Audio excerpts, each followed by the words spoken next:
ध्यानाभ्यास के लिए कृपया अपने नेत्रों को बंद कर लीजिए। अपने अमूर्त शरीर का एहसास कीजिए। प्राप्त मूर्त शरीर में हमारा अमूर्त शरीर है, वही हमारा स्वरूप है, वही हम हैं, वही असीम सुख स्वभावी है। सुख के लिए हमें उसी से युक्त होकर रहना है। अन्य कोई पदार्थ सुख का स्रोत नहीं है। केवल एक ही वस्तु को अपनाना है, वह वस्तु हम स्वयं हैं। हम अमूर्त शरीर आकार हैं। वह अमूर्त शरीर सुख दुख रूप से हमको अनुभव में भी आता है। बस केवल उसको अपनाना है, स्वीकार करना है, उससे युक्त रहना है और सब दुखों से मुक्त होकर पूर्ण सुखी हो जाना है। इस कार्य के अलावा और कोई कार्य सुख का कारण नहीं है। अन्य सर्व कार्यों को करते हुए हमने दुख ही पाना है। सुखी होने का एक ही मार्ग है, एक ही साधन है। हम स्वयं ही सुख के साधन हैं। हम मूर्त शरीर में अमूर्त शरीर हैं और सुख के बने हुए हैं। हमारा हर अंग उपांग सुख का बना होने से सुख ही है। किंतु अपने अंग उपांगों में मूर्त शरीर मिला होने से हम अपने शरीर को, अपने अंग उपांगों को अनुभव के अलावा अन्य कामों में ले रहे हैं। आँखों से देखते हैं, कानों से सुनते हैं, नासिका से सूंघते हैं, जिह्वा इंद्रिय से चखते हैं, स्पर्श इंद्रिय से स्पर्श करते हैं, मन से विचार करते हैं, मस्तिष्क से स्मरण करते हैं, हाथ पैरों से नाना कार्य करते हैं। वह सब अपने अमूर्त शरीर का दुरुपयोग है। उसी से हमारे अमूर्त शरीर में दुख की उत्पत्ति होती है, हमें दुख का अनुभव होता है। हमें अपने अमूर्त शरीर का दुरुपयोग रोकना है। इसको केवल सुख के लिए काम में लेना है, अर्थात इससे युक्त होकर सुखी रहना है। हर अंग उपांग से युक्त होकर हमें सुखी होना है। अन्य कोई पदार्थ से युक्त होने से हमको सुख होने वाला नहीं है, अपितु दुख ही होने वाला है।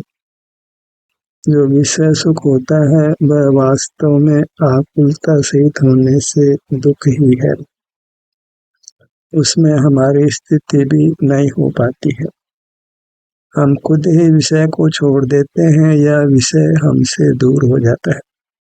पर हमारा अमूर्त शरीर तो हम स्वयं ही होने से यह कभी भी हमसे अलग नहीं होता।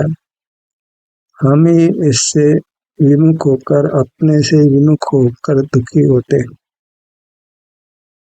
सुख का बना हुआ पदार्थ दुख भोग रहा है, ये सचमुच में एक अत्यंत खेद की बात है। अंतर्दृष्टि कीजिए, दृष्टि को अपने सिर से पैरों तक फैलाइए। इतना ही आपने करना है। इतना ही मोक्ष का पुरुषार्थ है। कितना सुगम, कितना सहज। सबसे कोई सहज काम है तो वह सुखी होना है, परमात्मा होना है, बशर्ते कि हम अपनी मूर्त का दुरुपयोग नहीं करें। जो बाह्य पदार्थों को देखते जानते हैं वह अपनी मूर्त का दुरुपयोग है। उसी से हम नाना प्रकार के दुखों को भोग रहे हैं। जो मूर्त पदार्थों को देखते जानते हैं वही कुशील है, व्यभिचारी वृत्ति है, वही पाप है। जो अपने शरीर से च्युत है वह पापी है। पापी कहलाना युक्त नहीं है, अच्छा नहीं लगता है, तो अपने शरीर से सदा जुड़ कर रहिए, तो पापी भी नहीं होंगे, उत्तम सुख का अनुभव भी होगा, अपूर्व सुख का अनुभव होगा, परमात्म दशा को प्राप्त करेंगे। न कोई विशेष जिनवाणी ही पढ़ना है, न कोई धार्मिक क्रियाओं को ही करना है। एक ही धार्मिक क्रिया है, अपने शरीर का एहसास करना, धर्म के भ्रम में नहीं रहना है।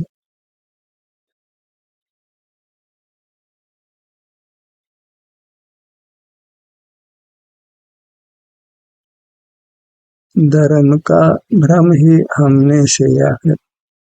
परोपकार करना, देव दर्शन करना, पूजन करना, तीर्थ यात्रा करना, दान आदि में प्रवृत्त होना, ये सब स्वरूप च्युति रूप पाप ही है। जो अपने शरीर से च्युत है वह पापी है और नाना दुखों को भोगता है। इस शरीर को ही आगम में आत्मा शब्द दिया है। दो शरीर हैं, एक को आत्मा नाम दिया, दूसरे को शरीर नाम दिया, क्योंकि जो जिसको शरीर नाम दिया है वह इंद्रिय गोचर है और जो अमूर्त शरीर है वह अनुभव गोचर होने पर भी इंद्रिय ज्ञान का विषय नहीं होने से गुप्त रह गया, सुख का स्रोत गुप्त ही रह गया। हमने दोनों शरीरों को एक ही शरीर मान लिया। इस मूर्त शरीर में ही रंग है, इस मूर्त शरीर में ही वेदना है। मूर्त आंखें ही देखती है, मूर्त कान ही सुनते हैं, पर देखना सुनना अमूर्त आंखों अमूर्त कान में होता है। हमने भेद विज्ञान को समाप्त किया है। बाह्य शरीर अमूर्त शरीर को एक ही माना है, कभी जीव माना, कभी अजीव माना। बाह्य शरीर अजीव है, आभ्यंतर शरीर जीव है, इस प्रकार भेद विज्ञान नहीं किया।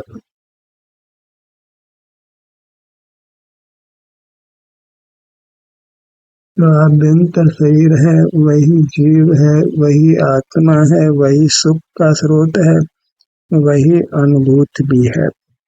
सिर से पैरों तक ये मैं हूँ, अपने विस्तार में सब जीवों को अपना अनुभव होता है। तथापि इंद्रियां जीवंत रहने से, खुली रहने से अमूर्त पदार्थों से जुड़ जाते हैं, अपने अमूर्त शरीर से नहीं जुड़ते। इतना ही अपराध हुआ है जिससे हम संसार में नाना दुख भोग रहे हैं। अब हमको अपने अमूर्त शरीर से युक्त होकर सुखी हो जाना है, परमात्मा हो जाना है। अमूर्त शरीर नाना अंगोपांग रूप है, तो उसके नाना अंगोपांगों को सुख ही मानकर उनसे युक्त होकर सुखी रहना है और परमात्मा हो जाना है। अब चूंकि नाना अंग उपांग रूप से हमने अपने अमूर्त शरीर का विभाग किया है, तो हम नाना अंग उपांगों से ही अपने इस अमूर्त शरीर से युक्त होने वाले हैं। तथापि ये सब अंग उपांग आनंद ही है। भले इसका नाम आप सिर दीजिए, किसी बाघ का नाम नेत्र दीजिए, किसी बाघ का नाम कान दीजिए, और नाम इसलिए दिया कि इनसे हमने बाहर से देखने जानने रूप काम लिया है। अब इनसे हमने सुख लेना है, क्योंकि ये सुख के बने हुए हैं। सुख चाहिए तो अपने अमूर्त अंगोपांगों को ही सुख मानकर उससे युक्त होकर सुख पाना है। जैसे मिश्री मिठास ही है, ऐसे हमारे हाथ पैर सब सुख ही है।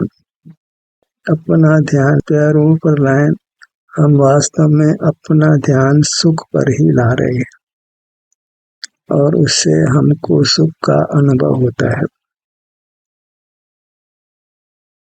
सिर नामक सुख पर आइए।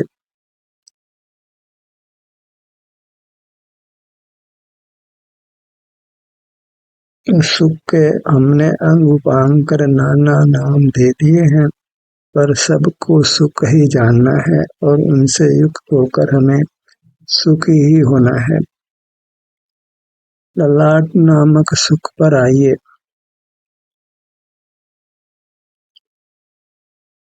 ललाट भाग के सुख को हमने ललाट नाम दिया है, पर वास्तव में सुख ही है। अपने सुख की कामना की पूर्ति कीजिए अपने अंग उपांगों से युक्त होकर। सुख दूर नहीं है, आप ही सुख है। अपने अंग उपांग ही सुख है। अपने अंग उपांगों से युक्त होकर ही हमें सुखी होना है।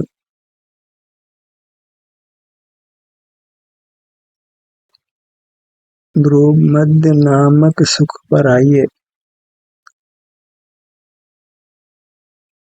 इस सुख के अनुभव में कोई लौकिक पारलौकिक विद्या का भी कोई काम नहीं है। सीधे सीधे अपने अमूर्त शरीर को सुख मानकर उनसे युक्त होकर सुखी हो जाना है। शिक्षा इतनी है कि हम अपने अमूर्त शरीर को, उसके सर्व अंग उपांगों को सुख माने, फिर सुख के लिए उनसे युक्त होकर सुखी हो जाना है। संपूर्ण शरीर भी सुख है, उसका हर अंग उपांग भी सुख ही है। सर्वांग सुख ही है। सुख के लिए अपने किसी भाग से युक्त होकर सुखी हो जाना है।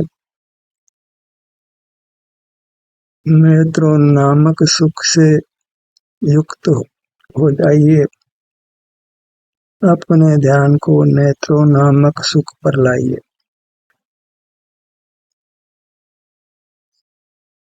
अपने अमूर्त शरीर को अंग उपांग सुख रूप से पहचानिए।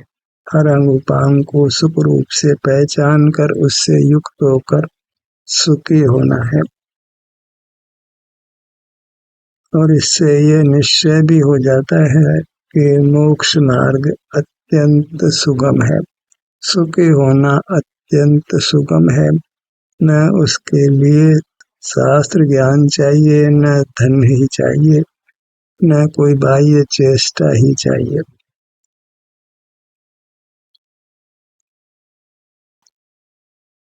कानून नामक सुख पर आइए।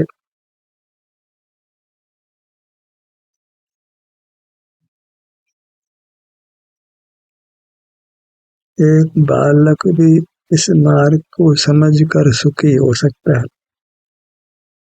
पशु पक्षी भी यदि इस अवधारणा में आ जाते हैं तो वे भी सुखी हो सकते हैं। तो काम तो इतना ही है कि अपने शरीर में सुख दुख होता है, क्योंकि अपनी मूर्त अपना शरीर ही सुख स्वभावी है, सुख ही है। बस इसकी उपेक्षा करने से दुख हुआ है, अन्यथा दुख होने का कुछ भी काम नहीं। नासिका नामक सुख पर आइए। हम कोई नासिका पर नहीं आ रहे हैं, हम तो वास्तव में सुख के स्थल पर आ रहे हैं। उस सुख के स्थल को ही हमने नासिका नाम दिया है। अब हमने अपने संपूर्ण शरीर को सुख ही मानना है। न इसको शरीर मानना है, न हाथ पैर मानना है, न आँख कान नाक मानना है। इस पूरी मनुष्याकार को हमने सुख का पिंड ही मानना है, सुख का स्रोत ही मानना है, सुख ही मानना है। हर भाग सुख ही है। जैसे मिश्री का हर भाग मीठा ही है, ऐसे ही हमारा हर भाग हर अंग उपांग सुख ही है। किसी भी भाग से युक्त होते हैं तो हमको सुख ही मिलना है।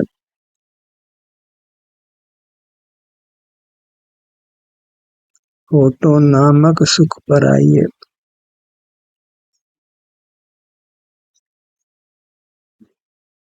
हम सुख चाहते हैं तो सुख भोगने के लिए तैयार ही हैं, पर इतना है कि हमने अपने शरीर को सुख नाम नहीं दिया। इतनी सी भूल से हम अपने शरीर से युक्त नहीं हो पा रहे। अपने शरीर को सुख ही मानना है, हर अंग उपांग को सुख ही मानना है, पूरे मनुष्याकार को सुख ही मानना है, उसमें कुछ भी भेद नहीं करना है। ये चेहरा है, ये धड़ भाग है, ये हाथ है, ये पैर है, ऐसा विभाग भी अब नहीं करना है। सिर से पैरों तक ऐसा भी कथन नहीं करें, बस अपने विस्तार में जो सुख का बना हुआ है उससे युक्त होकर सुखी हो जाना है। अपना संपूर्ण विस्तार, संपूर्ण क्षेत्र सुख ही है। क्षेत्र को वास्तु कहते हैं। अपने आकार को, अपने क्षेत्र को सुख मानकर उससे युक्त होकर सुखी रहना है। ऐसा सुख जो शाश्वत भी है, अनंत काल बने रहना है। फिर वहाँ दुख नहीं है, क्योंकि हमारी मूर्त सुख है, दुख नहीं है। दुख तो इससे विमुख रहने से है, अन्यथा अपनी मूर्त में दुख का कोई काम नहीं।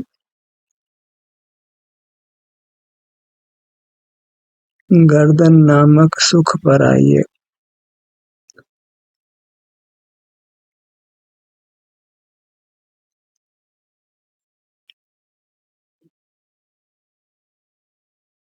जब सुख पर आते हैं तो सुख ही मिलना है, इसलिए निसंक होकर सुख भोगिए।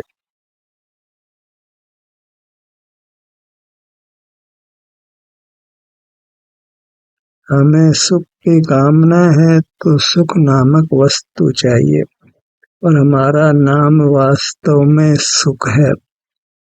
मनुष्याकार होने पर भी वास्तव में हम मनुष्य नहीं हैं, हम सुख हैं। नाना अंग उपांग होने पर भी, उनके नाना नाम होने पर भी हम वास्तव में अंग उपांग नहीं हैं, हम तो एक सुख ही हैं। हमारा तो हर भाग सुख ही है। कुछ भी आकार दीजिए, उससे कुछ अंतर पड़ता नहीं है। सुख तो सुख ही है, भले इसका कुछ भी आकार हो, कुछ भी नाम क्यों न दे। नाम का कोई अर्थ नहीं होता है, भाव ही प्रधान होता है। तो भले नाम हाथ पैर दीजिए, पर वास्तव में भाव से सब सुख ही है। ये तो हम इनसे दूसरा काम ले रहे हैं तो नाम दूसरे हो गए हैं। अगर अनुभव रूप काम ले तो हमारे सब अंग उपांग फिर सुख ही होते हैं। तो हमें इन अंग उपांगों से सुख लेना है, कोई लौकिक कार्य नहीं करना है। अपने धड़ नामक सुख से युक्त होइए।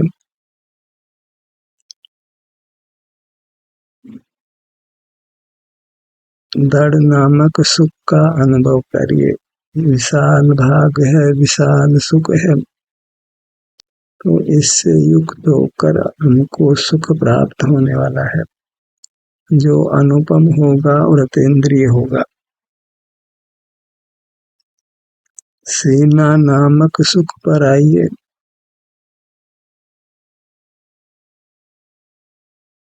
चूंकि हमने अपने शरीर को सुख रूप से नहीं देखा है, तो अब बारंबार ये चिंतन करके अपने शरीर को सुख रूप से देखना है।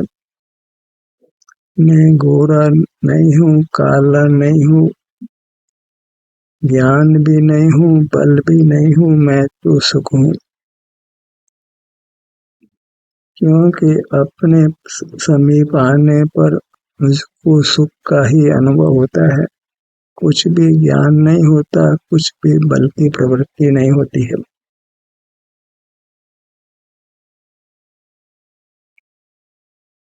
दाहिने भुजा नामक सुख पर आइए।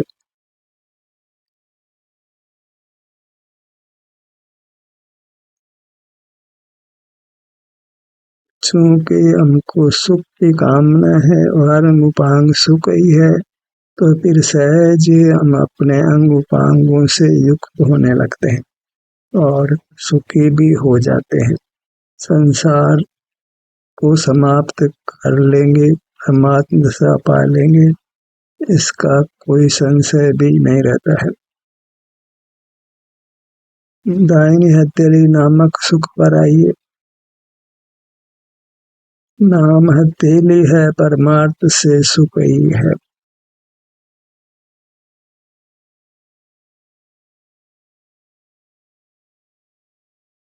हमें वस्तु को उसके भाव से ग्रहण करना है, तो हमारा भाव तो सुख है और हमें सुख की कामना है, तो अपने शरीर को सुख मानकर उससे युक्त रहना है।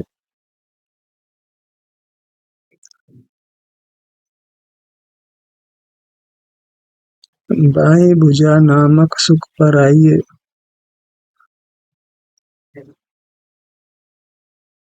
इसी अवधारणा को हमने पुष्ट करना है कि अपना शरीर, अपने अंग उपांग सब सुख ही है और सुख के अलावा कुछ भी नहीं है। इनका काम हमको सुख देना है, सुख का अनुभव कराना है। अन्य काम लेने से हम इस सुख का नाश ही करते हैं। उत्तम सुख छोड़कर इनसे विषय सुख लेना वह सरासर मूर्खता है।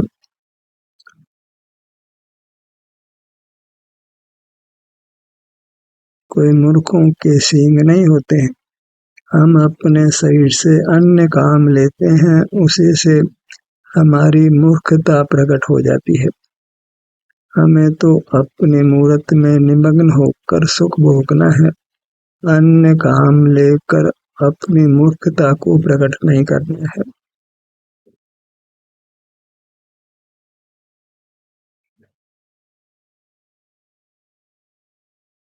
दाहिने पैर नामक सुख पर आइए।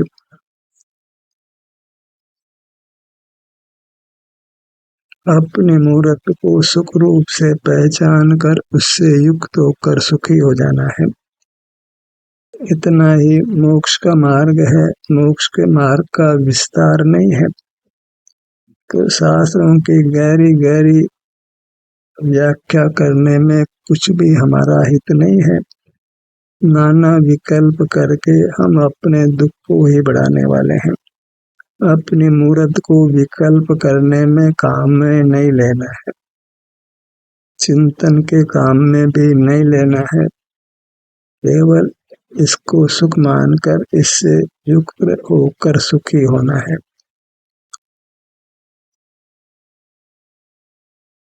दाहिने पैर की पगतली नामक सुख पर आइए।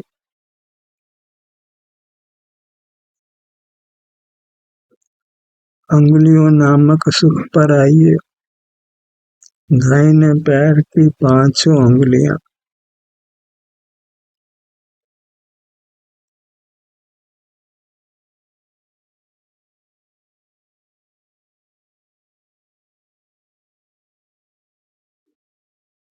अनादि कर्म के संबंध से हम शरीराकार हुए हैं और अपने शरीर को हमने विरुद्ध कामों में लगाया है, तो उन विरुद्ध कामों को छोड़कर केवल इनसे युक्त रहकर सुखी होना है।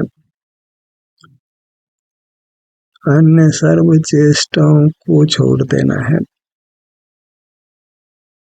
यही अपनी मूर्त का ध्यान करना है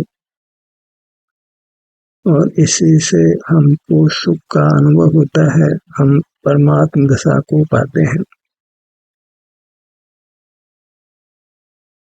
बाएं पैर नामक सुख पर आइए। पगतली नामक सुख। अंगुलियों नामक सुख। एड़ी नामक सुख। हमने सुख को अनेक नाम दिए हैं, पर सुख तो वास्तव में सुख ही है।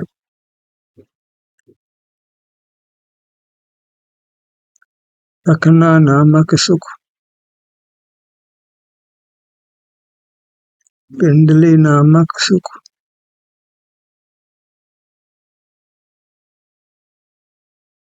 घुटना नामक सुख, जंगा नामक सुख, पूरा बायां पैर नामक सुख, पूरा शरीर नामक सुख, पूरा विस्तार सुख, अपना पूरा आकार, पूरा क्षेत्र सुख।